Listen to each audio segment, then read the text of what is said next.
Hello, everyone, and welcome. My name is Michelle Christensen, and I'm the Government Relations and Advocacy Manager at Cerebral Palsy Alberta. I'll be your moderator for this Lunch and Learn. And I'm also joined by Elizabeth Coletta, who's the Director, Social Inclusion and Support Services, also with Cerebral Palsy, and she's Cerebral Palsy Alberta, and Elizabeth's going to be my co-pilot today. So before we start, I would like to start with the land acknowledgement. The Alberta Ability Network gratefully acknowledges that what we call Alberta is the traditional and ancestral territories and gathering place for diverse Indigenous peoples whose histories, languages, and cultures continue to influence our vibrant communities. We make this acknowledgement as an act of reconciliation and gratitude to the many First Nations, Métis settlements, and the 6 regions of the Métis Nation of Alberta and Inuit who have lived in and cared for these lands for generations. So, our goal in providing regular Lunch and Learns is to offer information on a wide range of topics that both directly and indirectly affect disabilities. We know that disability does not discriminate. You can experience temporary, short-term, or long-term disability regardless of socioeconomic status, race, religion, education, sexual orientation, and gender identity. We also know that the intersection of one or more of these can really shape a person's experience of disabilities. So that's why we invited Cam Stewart to present with us today. Cam is a member of the Alberta Ability Network, and he is also on the Barrier Free Alberta Steering Committee. And he brings a wealth of experience, both professional and personal, and I'm delighted that he's going to share about Live to Die, a journey in diversity, inclusion, and equity. So before I pass it over to Cam, I just want to go through a few housekeeping matters. First of all, please mute yourself during the presentation. Cam's going to give the presentation, then we'll open it up for questions. However, if you're someone that needs to sort of plop that question into before you forget it, you can pop it into the chat, or you can raise your hand by clicking at the bottom of the screen. If you prefer not to be included, I would suggest turning off your camera and asking your questions or making comments in the chat. So without further ado, Cam, let's take it away.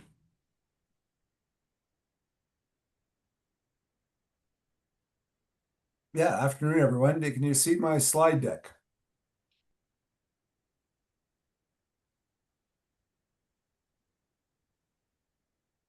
Are we frozen? I don't There we know. go. No, you're all good. We are not frozen. We're alive. Okay, I think it was frozen on my side. Can you hear me? Yes. Yeah. Okay, great. So I'm just trying to look here on the slideshow here. 1 second here. It's different than usual. Oh, here we are.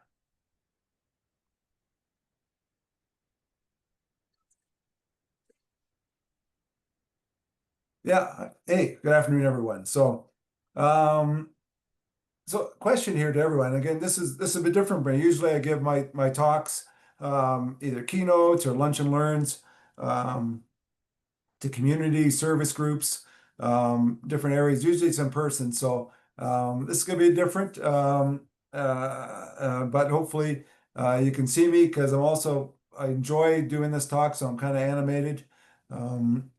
And so the first question I always put out there is who here works with or lives with someone who's different than them, who has a different color, background, ethnicity, gender. I think we all do. And who wants to work better? Who wants to do that better?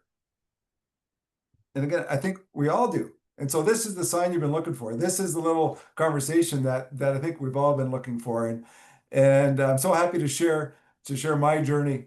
And so, yeah, my name is Cam Stewart. And some of you may or may not know, my previous background, I was a cop. You kind of see some of my awards in the back. I've got my cop hat here, my old forage cap. I was with CPS for many years. I worked in justice and social justice. I also worked for the Human Rights Commission after I left that, for the Alberta Human Rights Commission. I've worked with all different cultures, religions, genders, and it's been quite an experience. And I wanted to share some of that journey and hopefully inspire people in this, and sometimes trying times, but how we can do it better. And so, people may not know, but I actually, my name is Cam Stewart, but I actually have a Blackfoot name that was gifted to me by Herman Yellow Old Woman, Magatsta Pinakun, meaning red morning. And it's a very powerful name that was given, that was one of his ancestors' name, and it would be, they would pray in the morning for a good journey, to return safely, a good crop, to feed their families, or to go into battle and come back strong and healthy. And so this is a really powerful name for me, and it helps me lead in the battles that I do in addressing social justice and justice in general.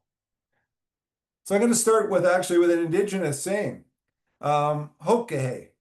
If I was in a big crowd, I'd say, everyone say Hokehe. So just say it where you are, say Hokehe. And this is a Lakota war cry. It was used by Crazy Horse. If some of you may have heard of Crazy Horse, he was in the Battle of Little Bighorn, and he's one of the main warriors in the States, and helped his community so much. And but Hokehe means, in their language, mean to go into things ready for life or death, and living it with honor and dignity, and being in harmony with the Great Spirit, being fearless and strong and prepared for any battle that comes along. And so that really struck me when I heard that. But it was actually translated by the white people, because of his strength and stuff like that. It was translated to English as "It's a good day to die." And so just think of that. You just can picture him and his warriors. They're in the battle, and they're saying, Hokehe, it's a good day to die. They've lived a good life. They're ready to take on whatever challenge is. And if it's the last day, they're okay. They're ready to meet the Creator. But it also leads me to an acronym that I've put together. A lot of you have heard of DEI, DIB, DI, a lot of acronyms about diversity and inclusion. But I thought to myself, well, let's make an acronym that you can actually say.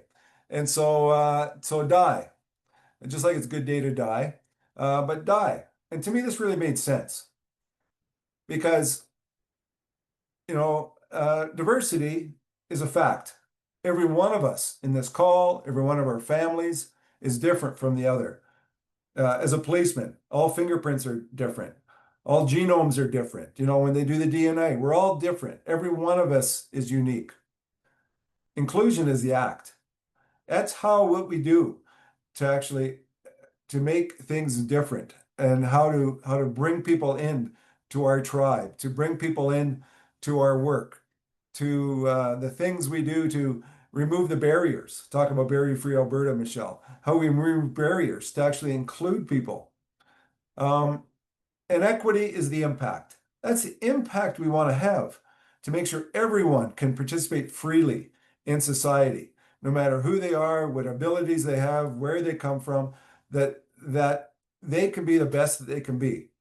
And we know, even the research we've done on barrier-free Alberta, we know if we get everyone to work, we get everyone to participate, the GDP of our society, the mental health of our society only gets better. But in developing that acronym, I also developed another one. So LIVE. And so you have to live to die. You have to live this work. It's not an academic work. It's not something that you research and you go to school. You actually have to live it. And to do this, the diversity, inclusion, equity, you have to do it through learning, integrity, valor, and engagement. LIVE. So learning, I think all of us have done some learning. And all of us kind of understand the basics. Most people here have had some post-secondary education. Many years ago, when I was on my journey, and when I was the Middle East Police Liaison Officer, and I heard Mike Shake talk about one of his forefathers, and some of you may have heard this acronym or this way of learning. and doing stuff. And that really resonated with me at the time. It was, you learn, earn, and return. You learn, you go to school, then you go to work, you earn a living, and then you return, you volunteer back to the community. And that kind of made sense to me in my kind of Western linear thing. But then as I started to work with the Indigenous community, I had to I learned to think of it differently in a more a circle, in a circle format. And so I think everyone here, at one point, had some myths or some misunderstanding about Indigenous community. I did.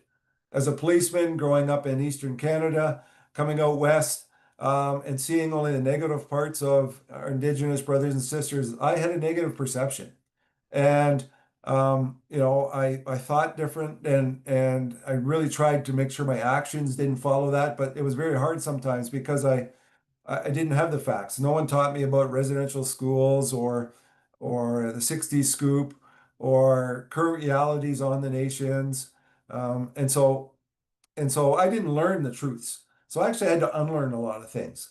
And it wasn't until I went to a Aboriginal justice camp with Reg and Rose Crochew that it kind of just, and this was in the early 2000s, that I said, why didn't I know this? Why didn't I know this about, why haven't I met smart, articulate Indigenous people? Was I only taught the negative part of Indigenous culture? And so I made it a passion then. I said, I need to know more. And so I had to go on not only a learning journey about what the truths were, but I had to unlearn many of the things that fellow policemen had taught me or my school had mistaught me. So I had to unlearn many things.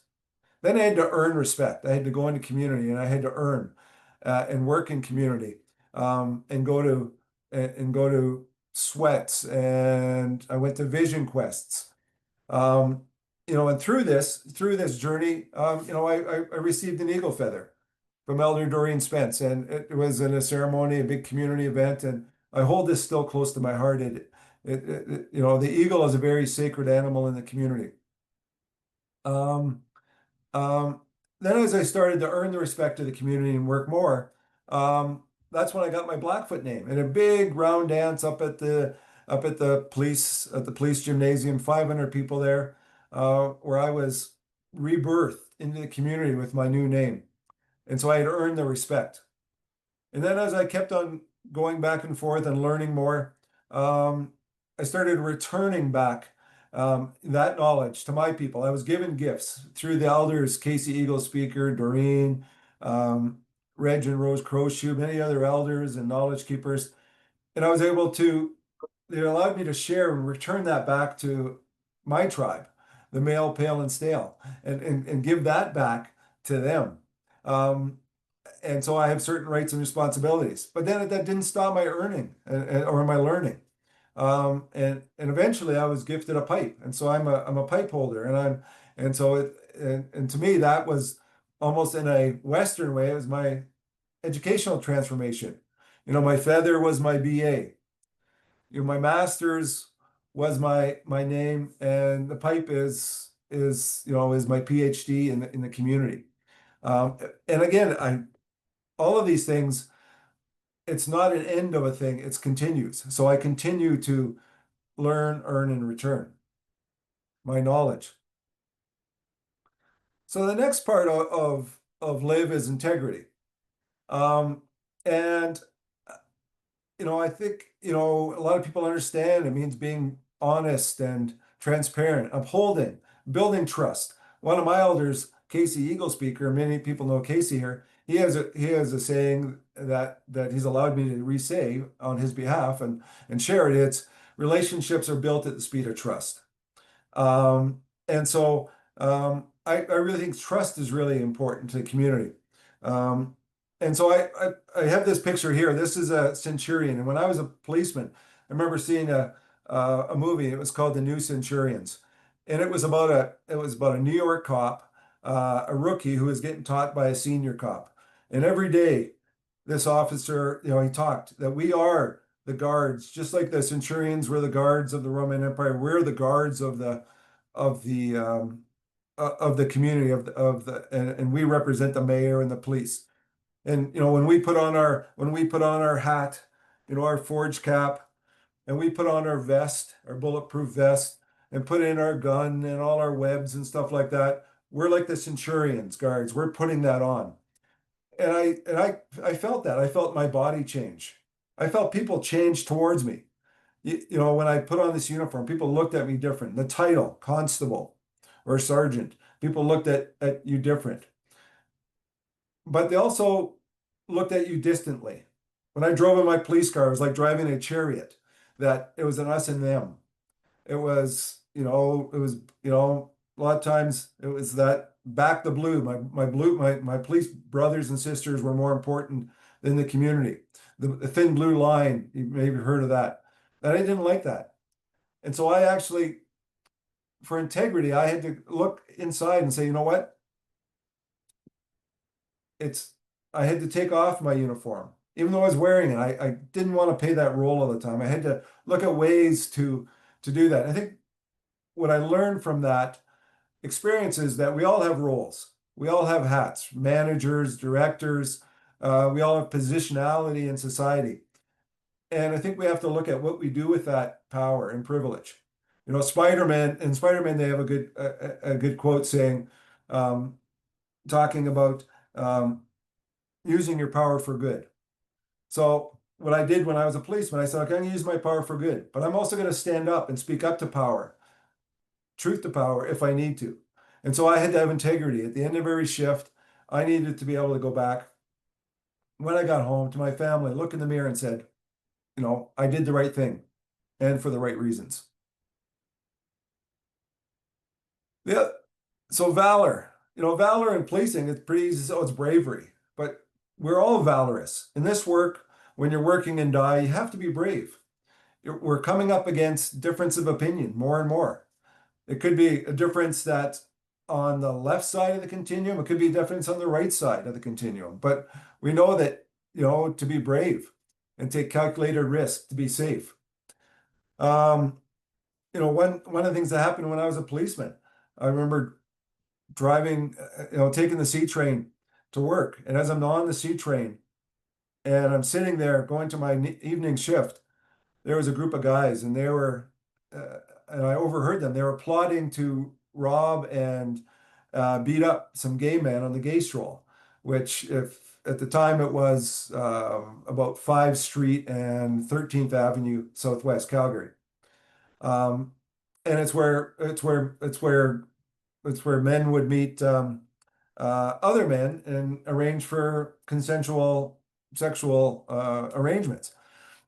And so I knew about the gay stroll, but I never heard of anyone getting beat up down there on an active way. But they were planning this.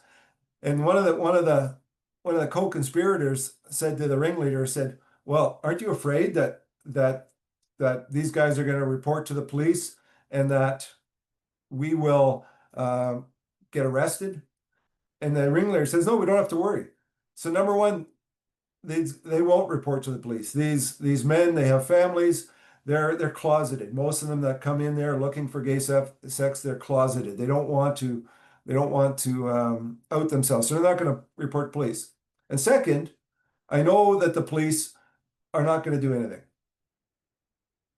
And so I heard this and was shaking my head, and I said, so I go into the station ready for my uniform job.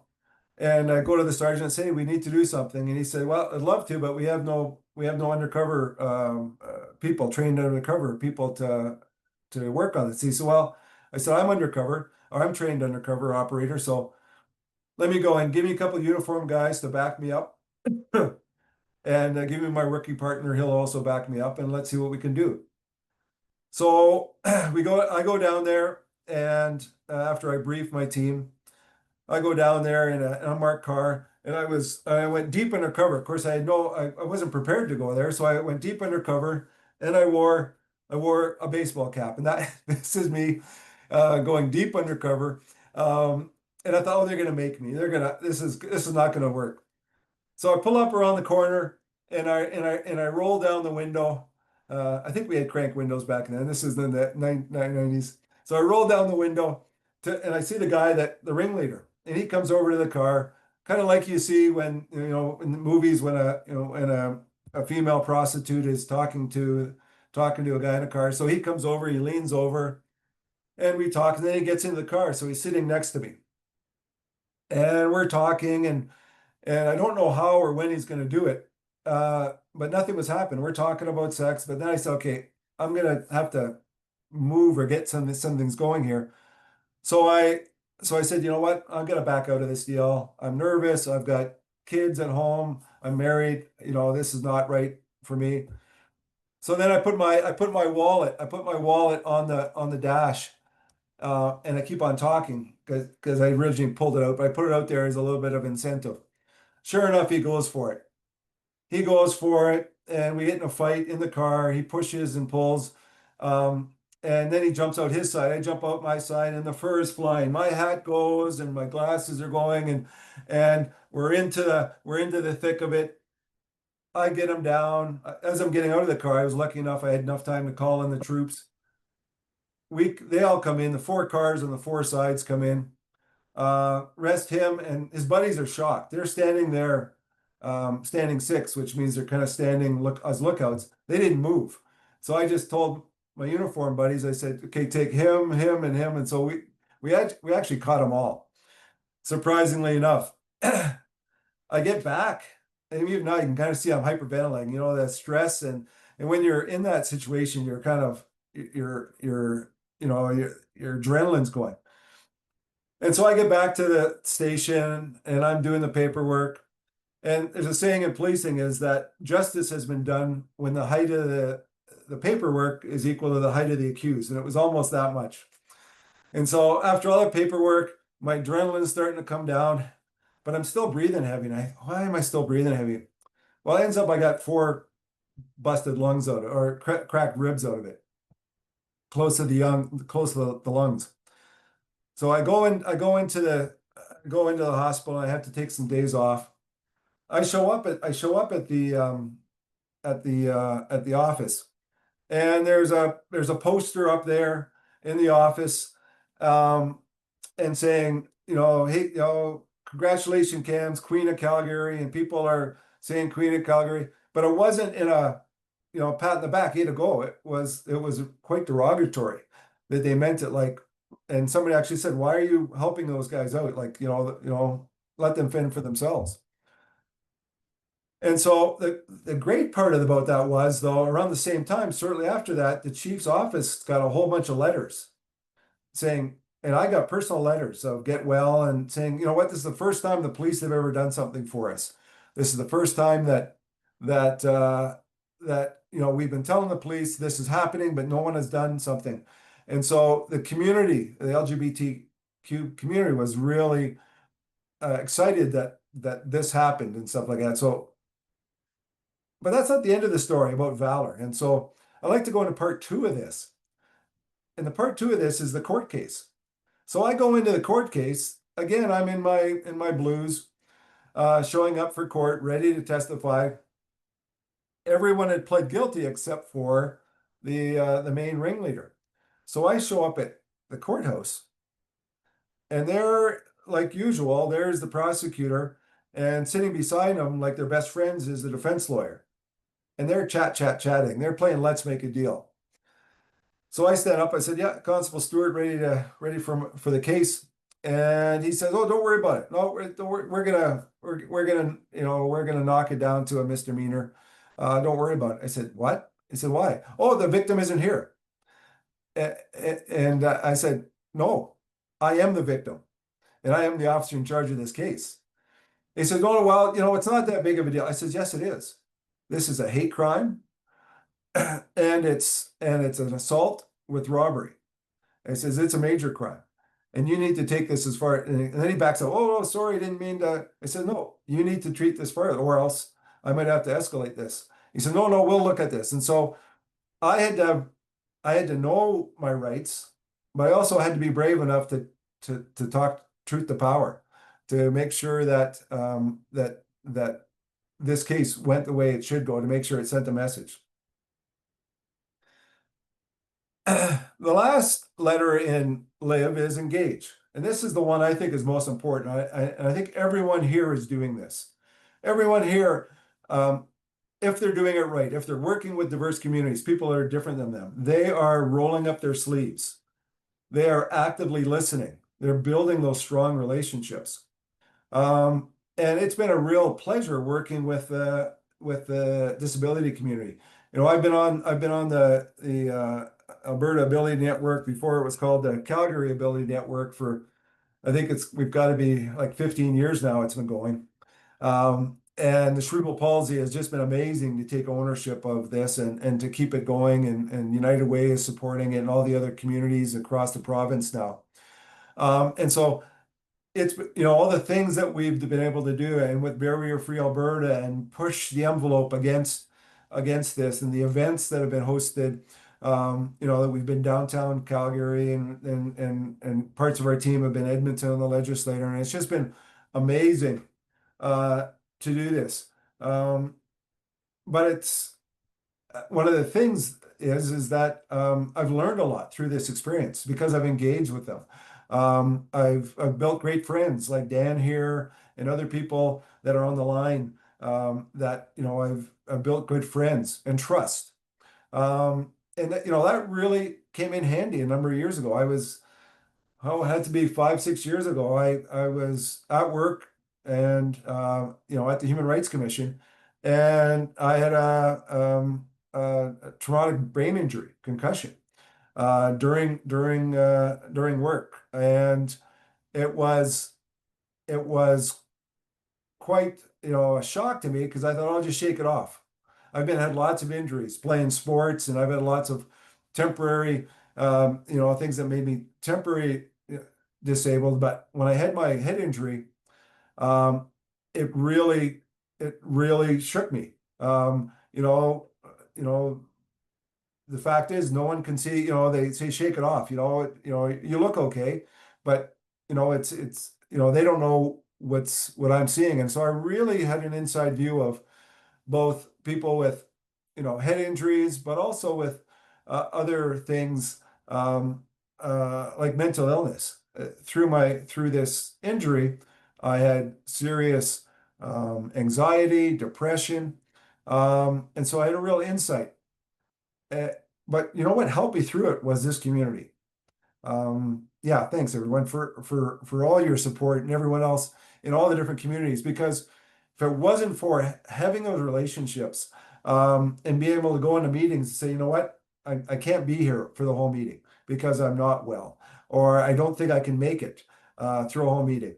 Or if I walk out of a meeting, it's not because I don't want to be here, it's because I just can't. Like I can't physically, mentally focus.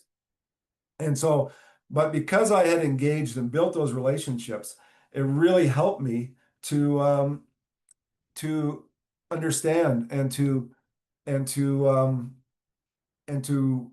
and to it really helped me in my healing, and it's made me a better advocate. Um, one of the other one of the things that happened early in my life when I started this work around DEI was I was the Middle East Police Liaison Officer for the Calgary Police Force, and so I started the Middle East Police Advisory Committee, and I worked with them starting in 1999. And when I worked with that community, I went to all the cool stuff that happens in community. Like usually as a cop, and maybe a lot of people here, you don't get to go see people at their best. You get to go to visit them when they're in trauma or when they need something or when there's a challenge with their paperwork. And so I was blessed to be able to see the Middle East community, which is actually my own ancestry. My mom is Lebanese, and so I got to get in contact with my own ancestry better. And so I was in this for a few years, and then September 11th, 2001. Do you remember where you were? That was the attack on the World Trade Center. I know where I was. I was getting ready for shift to go work in the Middle East community. And when I saw those planes come in and hit the towers, and I thought, well, I sure hope it's not anyone from my community, the Arab or Muslim community that were involved. And of course, we found there was. And the hate and the vitriol and the things that happened towards our own brothers and sisters, Muslims in this city, it was just sickening. The assaults on women in parking lots in the shopping mall, or young men when they're walking down the street, or mosques, or people wearing turbans, because of course people equated turbans to bin Laden, and so if you wore a turban, you were also maybe a possible victim of an attack. And it was sickening to see this happening. And but I helped the community. I already worked with them and engaged with them for several years before the attack. And but the community was beside themselves, didn't know what to do. And so I got called into a big town hall meeting, 500 plus Muslims, and there at the front table an activist lawyer from Toronto, from the Muslim community, from the Canadian Muslim community. There was the imam, which is the religious leader of the community. There was a president of the community, Naja Hedge, who is the president of the local Muslim community association. And then there was me, of all things. I'm sitting at this table. And so at one point, somebody came up and said, you know what, I'm a security guard. I'm getting assaulted all the time in my job. The police aren't doing anything. What should I do? Well, the first person to pop up was the Toronto lawyer. And he says, okay, well, we need to get out right now today, right after this meeting. We need to go down to City Hall. We need to protest. We need to yell and scream and have people hear us. And then I was about to get up and say something. I didn't know what I was going to say. I was about to get up and say something. And then Naja Hedge, I felt a hand on my shoulder, and it kind of forced me to sit down. And he stood up and he said, we don't have to do that in Calgary. We have Cam. And Cam has been a brother in our community for the last 4 years, 3 or 4 years. He's seen us at our worst, at our best, but he is with us. And all of a sudden he goes, and here's his phone number. writes my phone number on the big whiteboard, and he's available to call. And you could just feel the room go silent, and just a big sigh of relief. And then afterwards, people came up, and I built new relationships and new trust, because I had already done the groundwork. So I really think to do this work, you have to do all of these things. You have to learn and continually learn and unlearn. You have to do it with integrity and heart. You have to be brave. This is not easy work. My Cree friends up north, they have a saying of Kiem. It's just letting things roll off your back. That's how they deal with the hate or the racism. And I think a lot of ways you have to be brave. You have to have a shell. But a lot of ways we have to do this together. In a lot of ways, it's not only engaging with community, but it's engaging with our colleagues. We want to be safe. We want to go through every day, like in my prayers that I do with Red Morning, that I start the day. But you also want to help each other. And so you want to engage with community. You also want to engage with your fellow colleagues and check in on them. This is hard work. When you see policies that are not what you want them to be, like what we're trying to fight at the Barrier Free Alberta. It's hard when you hear about case laws that aren't going the way that you had hoped, or when you see a government policy where some funds like AISH or other assistance is getting reduced. But we have to do it together. We have to engage as a community.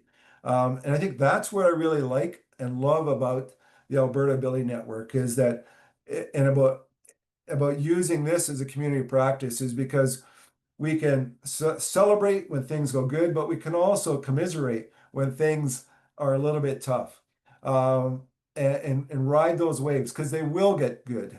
We know that this is not a one-way street. It is a cycle. And so, I want to ask everyone in their own way to yell out "Hokahay." and be brave, because it's a good day to diversity, inclusion, equity. It's a good day to die, and every day is. And so let's die together as a collaborative collective. And and that's, and I like to have tongue in cheek. Let's live and let die. That's me as James Bond. Let's live and let die together. And I wanted to thank you for your time.